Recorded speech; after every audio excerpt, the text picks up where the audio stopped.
Good morning সবাইকে। সবাই কেমন আছেন? আশা করি সবাই ভালো আছেন। আমি আছি আমার ছাদ বাগানে। সকাল সকালবেলা ছাদ বাগানে উঠে এতই ভালো লাগলো। আমার ছাদ বাগানে দুইটা ড্রাগন ফ্রুটস গাছ আছে। এই গাছে না খুব সুন্দর সুন্দর ফুল এসছে, যেগুলা কিছুদিন পর ফলের আকার ধারণ করবে। তো এখন আছে কলি। তো এই কলিগুলো তোমাদেরকে দেখাবো।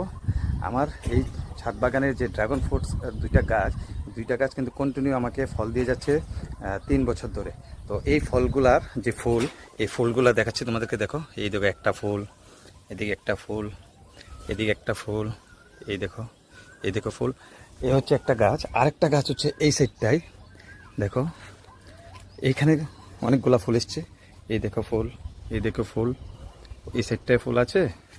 তো এই ফুলগুলা যখন বড় হয় একদম সাদা ফুলের আকার ধারণ করে, খুব সুন্দর লাগে। আর এই ড্রাগন ফলগুলা কিন্তু যখন